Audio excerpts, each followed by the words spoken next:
Students, आज हम देखेंगे थिंकिंग।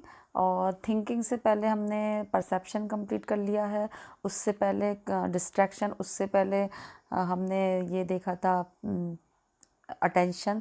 मेन हम अभी साइकोलॉजी का कॉग्निटिव प्रोसेस देख रहे हैं, यूनिट 3, उसी से ये टॉपिक लिए जा रहे हैं, जो कि इसमें आपको प्रोवाइड किए जा रहे हैं नोट्स के साथ, उसको एक्सप्लेन किया जा रहा है। तो आप इसको अपने नोट्स बुक में बना लें और उसको वीडियो के थ्रू अंडरस्टैंड कर लें।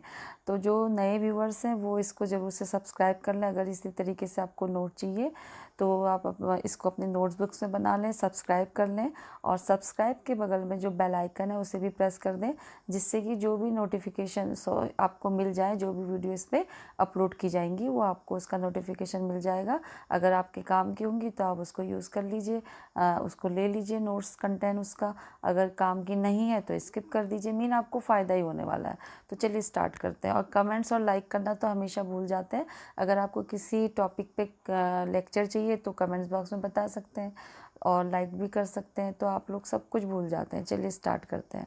तो जो थिंकिंग होती है वो क्या है? थिंकिंग जो है कॉग्निटिव एबिलिटीज़ है, like thinking, reasoning and problem solving में be consider to be some of the chief characteristics. Mean ये जो कॉग्निटिव एबिलिटीज़ है ये ह्यूमन बीइंग की जो है एक क्या है, चीफ करेक्टरिस्टिक्स है। ठीक है, यानी कि एक स्पेशल क्वालिटीज़, इसको आप समझ सकते हैं, वो इसके अंदर है कि जो ह्यूमन बीइंग है वो ये सब कर सकते हैं, मतलब थिंक कर सकते हैं, रीजनिंग हो सकती है, प्रॉब्लम सॉल्विंग की उनके अंदर करेक्टरिस्टिक्स होता है, जो उन्हें क्या करता है, which distinguish human being from other species, यानी कि उनको अदर स्पेसीज से जो उनको अलग करता है, इंक्लूडिंग द हायर एनिमल्स। ठीक है, इसके अंदर जो भी एनिमल्स होते हैं जो थिंक कर सकते हैं, एकदम से लर्न कर लेते हैं, उनसे भी ऊपर कौन है, सबसे ऊपर अभी ह्यूमन बीइंग है।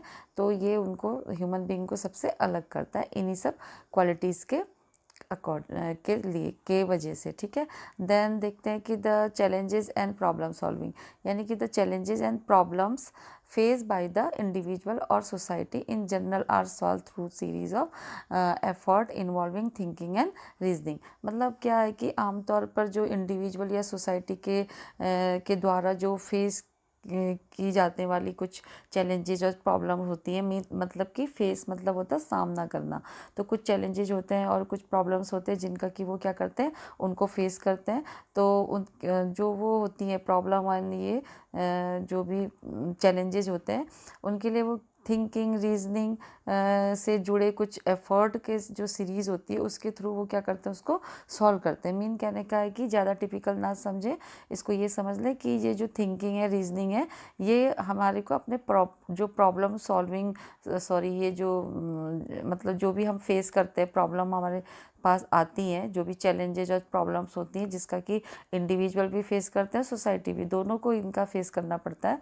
तो इसको जनरली क्या होता है कि इनको सॉल्व करने के लिए क्या करते हैं, जो भी थिंक और रीजनिंग के थ्रू हम लोग क्या करते हैं, एफर्ट डालते हैं कि हम इनको जो है सोचते हैं कि इस चैलेंजेस को हम कैसे कंप्लीट कर सकते हैं या इस प्रॉब्लम को कैसे हम दूर कर सकते हैं। तो कहने का मतलब है यहाँ पर ये थिंकिंग और रीजनिंग का एफर्ट आता है, काम करता है, जो कि प्रॉब्लम को सॉल्व करने में भी हेल्प करता है।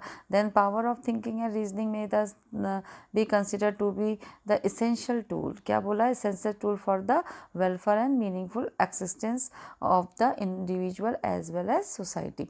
मीन जो इस प्रकार हम बोल सकते हैं कि जो थिंकिंग और रीजनिंग करने की जो पावर को इंडिविजुअल के साथ साथ सोसाइटी के वेलफेयर और जो मीनिंगफुल एग्जिस्टेंस होती है, मतलब मीनिंगफुल लाइफ को मतलब करने के लिए, उसके लाइफ को एक्सपेंड करने के लिए क्या किया जाता है, एक इसेंशियल टूल की तरह इसको यूज़ किया जाता है। मतलब एक जैसे टूल होता है ना, टूल का मतलब होता है कोई भी डिवाइस, जैसे कोई इंस्ट्रूमेंट, मीन जिससे कि आप क्या कर सकते हैं, कुछ बड़ी प्रॉब्लम अगर आ रही है तो उसका यूज़ करके उस प्रॉब्लम को, मशीन को ठीक कर सकते हैं टूल के थ्रू, टूल की हेल्प से। तो सेम लाइक हियर कि अगर कोई प्रॉब्लम आ रही है और कुछ इंडिविजुअल को और सोसाइटी को कुछ भी इस तरीके की कुछ प्रॉब्लम है, तो वो क्या होता है कि ये इस तरीके से जो थिंकिंग होती है वो क्या होता है, एक पावर होती है इंडिविजुअल के और सोसाइटी के, समझ लीजिए, ताकि वो क्या करे, उसको एक सोसाइटी के जो वेलफेयर और या इंडिविजुअल सोसाइटी दोनों के लिए,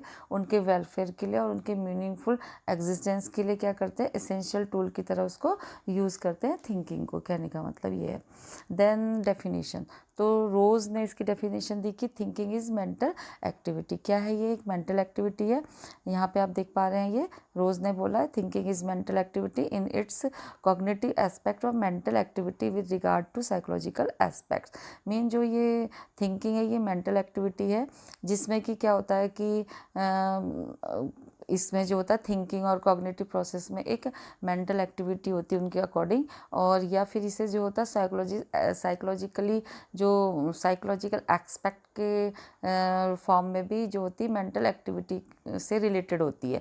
यानी कि जो मतलब कुल मिला के इनका कहने का मतलब है कि ये जो थिंकिंग होती है ये हमारे ब्रेन से कनेक्टेड होती है, साइकोलॉजिकल एस्पेक्ट्स होता है इसमें और मेंटल एक्टिविटी होती है, तो ये इसके अंदर आता है थिंकिंग। तो ये एक mental activity, totally mental activity है, ठीक है। तो जो कि किस में आएगा, जो क्या है, कॉग्निटिव एस्पेक्ट्स है। कॉग्निटिव मतलब मेंटल एक्टिविटी से ही रिलेटेड है, ठीक है। तो उसमें आता है and regard to psychological aspect, जो कि साइकोलॉजिकल एस्पेक्ट भी इसके अंदर आएगा, ये बोला है रोज ने। देन गैरेट्स ने बोला है कि जो thinking is behaviour which is often implicit and hidden. यानी कि इन्होंने बोला कि जो थिंकिंग है वो हमारा एक बिहेवियर है, जो कि हम क्या करते, जो कि क्या होता है, इम्प्लिसिट होता है और हिडन होता है। हिडन मतलब होता है कि जिसे हम देख नहीं पाते हैं लेकिन हमारे अंदर बहुत कुछ चल रहा होता है, ठीक है। और इम्प्लिसिट मतलब जो भी हम सोचते हैं उसको फिर हम फॉर्म में भी करते हैं, यानी कि उसको हम अप्लाई कर सकते हैं, कहने का मतलब है, ठीक है। तो इन्होंने बोला है, जो गैरेट ने बोला है कि थिंकिंग एक ऐसा बिहेवियर है जो अक्सर क्या किया जाता है, इम्प्लिसिट और हिडन होता है, मतलब हमेशा वो हिडन रहता है और इम्प्लिसिट रहता है, जिसमें कि सिंबल का यूज़ करके भी क्या किया जाता है, उसको यूज़ किया जाता है सिंबल के तौर से भी। सिंबल मीन हो गया कि कोई भी जैसे किसी चीज़ का किसी चीज़ से कंपैरिजन करना। मीन जैसे टेलीफोन है, टेलीफोन मतलब बच्चों को देखा होगा कि वो कुछ ना कुछ शो करते हैं, एक्टिविटी करते हैं, यानी कि आप ऐसे समझ सकते हैं कि जैसे डेमोस्ट्रेशन है, डेमो कर रहे हैं, कोई प्रैक्टिकल कर रहे हैं, हमारे पास वो डिवाइस नहीं है तो हम उसके बदले किसी दूसरी चीज़ को उसको बता के हम एक्सप्लेन कर सकते हैं कि यहाँ पर ये इस तरीके से ऐसा होता है वैसा होता है, कहने का मतलब है कोई मॉडल के थ्रू हम उसको एक्सप्लेन कर सकते हैं। तो सेम यहाँ पर अगर टेलीफोन नहीं है तो बच्चे क्या करते हैं, बनाना कान में लगा के हाथ में पकड़ के वो उसका यूज़ करते हैं, तो ये ऐसे करके आप इसको समझ सकते हैं। तो जो गैरेट ने बोला कि थिंकिंग क्या है, एक बिहेवियर है जो कि इम्प्लिसिट है और हिडन है, मतलब दिखता भी नहीं है, और जो इम्प्लाई किया जा सकता है मतलब हिडन रहता है, और इसमें जो होता है सिंबल भी ऑर्डिनरली यूज़ किया जाता है, ये कहने का मतलब है। देन गिलमर ने बोला कि thinking is problem solving process in idea symbol in place of overt activity. तो इन्होंने बोला है, किसने बोला, गिलमर ने क्या बोला कि जो थिंकिंग है वो क्या है, एक प्रॉब्लम सॉल्विंग प्रोसेस है। मीन ये क्या करते हैं, मतलब ओवर्ट एक्टिविटी मतलब होता ओपन, जो बिल्कुल ही ओपन व्यूज़ होते हैं जिसमें, ठीक है। तो इनके अकॉर्डिंग क्या है कि जो थिंकिंग है वो ओवर्ट एक्टिविटी के प्लेस में जो आइडियाज़ और सिंबल में एक प्रॉब्लम सॉल्विंग प्रोसेस है, यानी कि उसमें कुछ आइडियाज़ रहते हैं, कुछ सिंबल्स रहते हैं, तो उससे क्या हुआ, कोई भी जो प्रॉब्लम होती है उसको सॉल्व करने का एक प्रोसेस है अकॉर्डिंग टू गिलमर, ओके। और क्या होता है ये, मतलब ओपन टू व्यूज़, मतलब हमारी जो थिंकिंग का कोई वो नहीं रहता है कि हम कितना थिंक कर सकते हैं, मतलब ओपनली हम उसमें थिंक कर सकते हैं, मतलब वो ओपन रहता है, हमारी एक्टिविटीज़ में चलती रहती है, तो ये कहने का मतलब है, ठीक है। ओपन ओवर्ट एक्टिविटी के प्लेस में जो आइडिया और सिंबल में एक प्रॉब्लम सॉल्विंग का प्रोसेस है। देन मोहसिम ने क्या बोला कि थिंकिंग क्या है, एक इज़ एन इम्प्लिसिट प्रॉब्लम, उन्होंने भी यही बोला, इम्प्लिसिट प्रॉब्लम सॉल्विंग बिहेवियर। तो इनका भी कहना मतलब यही है कि ये जो होती है थिंकिंग जो होती है एक इम्प्लिसिट प्रॉब्लम सॉल्विंग बिहेवियर है, ओके। अब हम देखते हैं नेचर ऑफ थिंकिंग। ये क्या होता है कि इट इज़ इसेंशियल और कॉग्निटिव एक्टिविटी, ठीक है। तो ये क्या है, ये एक इसेंशियल और कॉग्निटिव एक्टिविटी है, मतलब कि मेन ये कह सकते हैं कि एक इसेंशियल मतलब इम्पॉर्टेंट है, जो कि हमारी कॉग्निटिव एक्टिविटी है, मतलब हमारे ब्रेन से कनेक्टेड है, ठीक है। तो ये हो गया, it always directed to achieve some end, मतलब क्या होता है कि ये हमेशा जो होता है इससे हमेशा किसी ना किसी गोल को, किसी एम्स को फुलफ़िल करने के लिए क्या किया जाता है, डायरेक्ट किया जाता है, यानी कि मीन क्या किया जाता है उसको, उस वे की उसको हमें उस तरफ को थिंक करना होता है उसके बारे में कि हम उसको कैसे सॉल्व कर सकते हैं या हम उसको गोल को कैसे अचीव कर सकते हैं, कहने का मतलब, ठीक है। तो always directed to achieve some end और गोल्स यहाँ पे होगा। तो ये जो होता कब हमेशा इसी के लिए थिंक किया जाता है डायरेक्टली कि हम उसको कैसे अपने अचीव कर सकते हैं, अपने पर्पस को कैसे ले सकते हैं, मतलब कैसे हमको मिल पाएगा, कैसे हम उसको अचीव कर पाएंगे, ठीक है।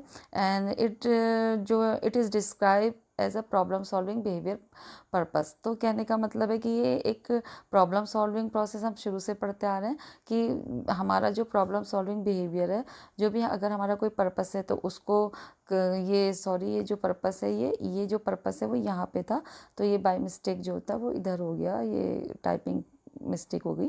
तो कहने का मतलब यहाँ से इतना ही है। It is the describe as a problem solving behaviour. क्या है ये? इसको हम इस तरीके से समझ सकते हैं, डिस्क्राइब कर सकते हैं थिंकिंग को कि ये हमारा प्रॉब्लम सॉल्विंग बिहेवियर है। आपने देखा होगा जब भी हम प्रॉब्लम में होते हैं कुछ भी, चाहे वो रिलेटेड टू एग्ज़ाम्स हो या रिलेटेड टू फ्रेंड्स की कुछ भी प्रॉब्लम हो सकती है, फैमिली प्रॉब्लम हो सकती है, तो हम उसके लिए थिंक करते हैं कि अब हम उससे कैसे प्रॉब्लम को शॉर्ट आउट करें। तो हमारे दिमाग में चलता रहता है कुछ ना कुछ। तो फिर हम उसके अचानक हमें क्या मिल जाता है, कुछ ना कुछ ऐसा हम सोच लेते हैं कि अब मुझे ऐसा करेंगे, हम ये स्टेप उठाएंगे तो हमारी प्रॉब्लम सॉल्व हो जाएगी। तो कहने का मतलब है यहाँ पर हम इसको इस तरीके से समझ सकते हैं कि थिंकिंग जो होता है वो प्रॉब्लम सॉल्विंग बिहेवियर होता है। फिर it is a symbolic activity.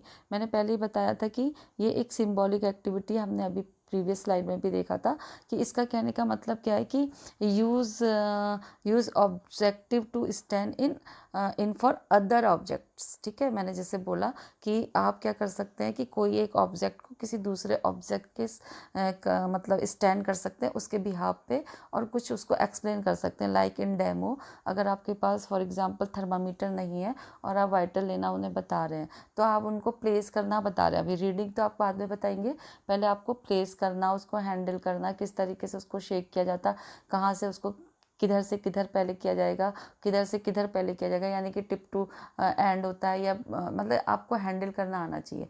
तो वो आप एक किसी भी पेन से या किसी इस तरीके से आप सिर्फ पकड़ना बता रहे हैं उन्हें अभी।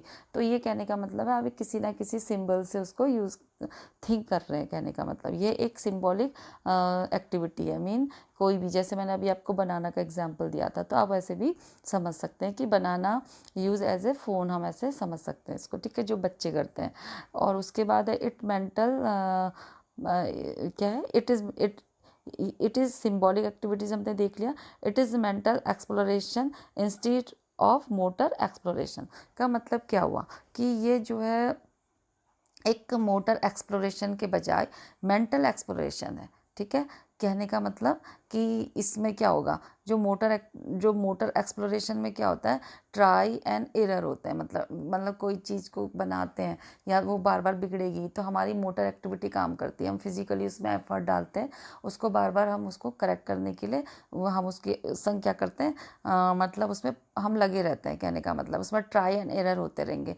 ट्राई एंड एरर के प्रोसेस को मोटर एक्टिविटी मतलब आप एक्सप्लोरेशन से समझ सकते हैं। किसी चीज़ को हम काम कर रहे हैं तो वो ख़राब होगा, फिर भी उसमें एरर आएंगे, लेकिन हम उसको फिर से करेंगे, तो हमारी मोटर एक्टिविटी काम कर रही है। लेकिन मेंटल एक्सप्लोरेशन में क्या होता है, इसमें हमारी न्यूरल एक्टिविटी काम करती है। इट्स इंक्लूड न्यूरल एक्टिविटी, जो भी वो उसको मैसेज मिलेंगे, इन्फॉर्मेशन मिलेंगी, उसी के अकॉर्डिंग हमारा मेंटल जो एक्सप्लोरेशन होता है, कहने का मतलब।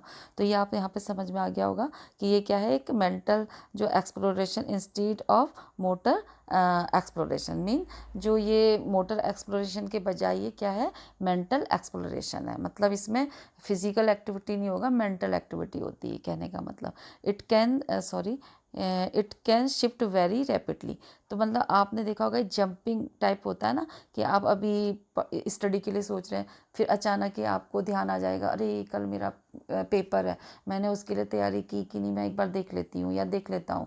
तो मतलब मैंने अपने बॉक्स में अपना जो मेरा पेंसिल बॉक्स है, यानी कि अपना जो पाउच है वो रेडी किया है कि नहीं, मेरा यूनिफॉर्म रेडी है कि नहीं है, मैंने उसके लिए पूरी पढ़ाई कर ली कि नहीं। मतलब आपका शिफ्ट हो जाएगा अचानक ही, फिर आपका शिफ्ट हो जाएगा कि अरे परसों किस चीज़ का पेपर है, मैं पहले परसों वाला पढ़ लेती हूँ या पढ़ लेता हूँ, उसमें कोई गैप नहीं है, तो ये तो इसको तो मैंने पहले से भी पढ़ा था। मतलब बहुत सारे ऐसे ऐसे शिफ्ट होते रहते हैं, कहने का मतलब, ठीक है। तो it can shift very rapidly, मतलब फटाफट शिफ्ट होते रहते हैं और वो हिडन रहता है, जैसे जैसे हम नहीं देख सकते कि हमारे अंदर क्या क्या चल रहा है। And it is internal activity, और टोटली इंटरनल एक्टिविटी है, कोई इसको बाहर से तो देख नहीं सकता। हमने पहले स्लाइड में भी देखा था कि ये जो होता है हमारा इंटरनली होता है, हमें अंदर ब्रेन में क्या चल रहा है, आप किसी के अंदर क्या चल रहा है उसको आप नहीं देख सकते हैं, उसको आप मतलब समझ नहीं सकते हैं, परसीव नहीं कर सकते कि हमारे अंदर दूसरे के अंदर क्या चल रहा है। आप खुद के अंदर ही आपको पता रहता है कि हमारा अंदर हम क्या सोच रहे हैं।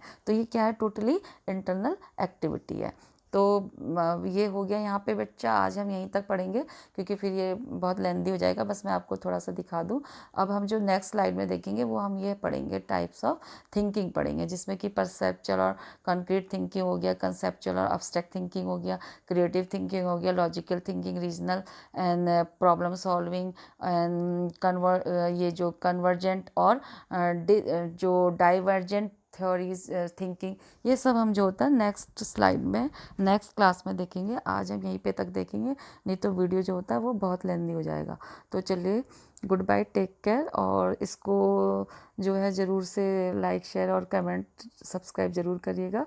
और चलिए फिर मिलते हैं नेक्स्ट लेक्चर में। Okay, good bye.